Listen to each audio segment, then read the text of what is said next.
Bomberg is so important. People should come to Ben Uri. I think it's crucial that the Ben Uri survives and goes forward. I just thought it was amazing, fabulous. I think the thing about him is everybody says how sad it is he had this terrible life, and I think that he was neglected because he wanted to do his own thing. He was his own master. He wouldn't listen to anyone. I think if he came back again and the same thing happened, he would do it all over again, simply because he had to be himself and to do what he wanted to do. And so it's wonderful that Ben Uri have done it. Talent, creativity running through his veins. Whatever blood he had equal amounts of this great talent of creativity.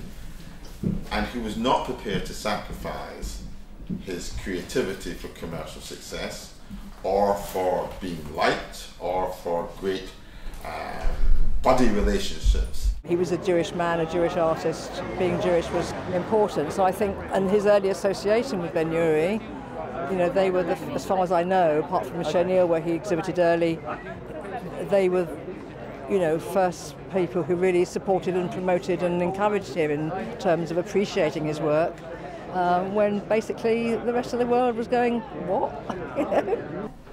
This is a very important exhibition for Ben Uri in so many ways, and some of them I can't tell you yet.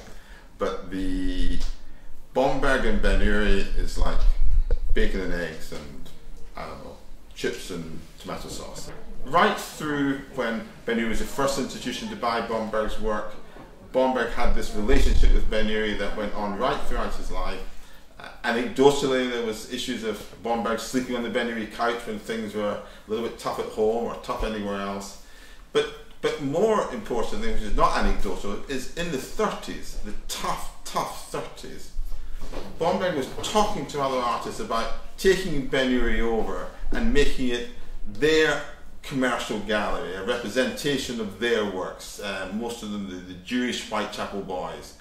And that shows you the intimacy of the relationship. And I think, although Ben Uri has 103 years of quite remarkable heritage in British 20th century art, I think with Bomberg there's just something uniquely special about it.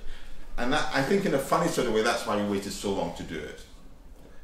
Because we had to do something that was added value, added incrementally to everything else that had gone before.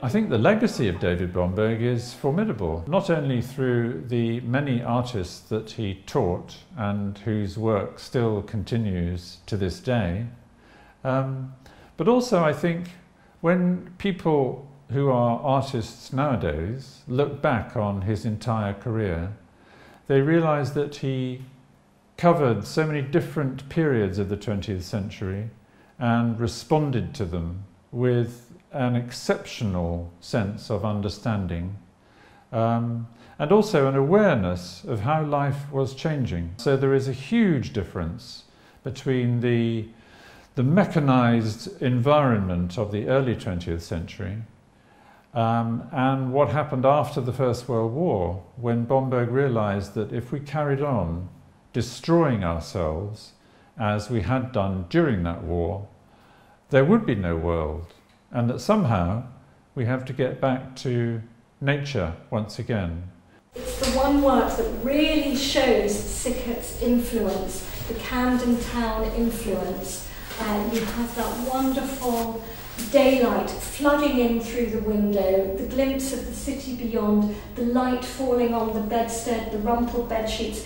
It's so Sickertian, the idea of the sort of banal domestic interior. Look at the pair together, because this is the work that he made before the war. This is the work with the light and the optimism. And this is the version that he made in 1919. So you can see it's the same subject matter, but so much has passed in the intervening years. Most tragically, his sister Ray, here the young woman looking out hopefully, she has died of rheumatic fever. And so the figure now clothed in black is perhaps a figure mourning not only for the loss of his sister, but for the loss of the generation who perished in the war. And you can see how the work has concentrating on the compositional elements. So delightfully depicted here in the mother and child image, and then again picked up in this third Bargee image.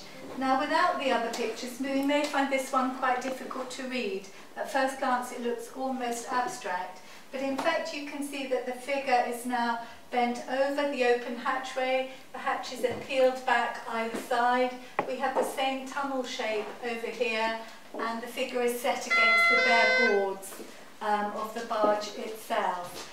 So all these show us how Bomberg took hold of the composition, which then became powerful for him and which he reworked in a number of contexts.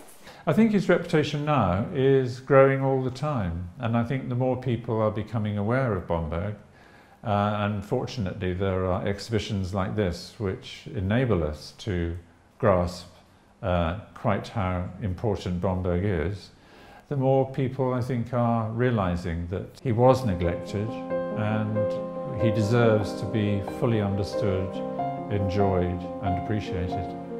Ben Uri has selected works very carefully that encapsulate to some extent an essence of his work, which is very valuable.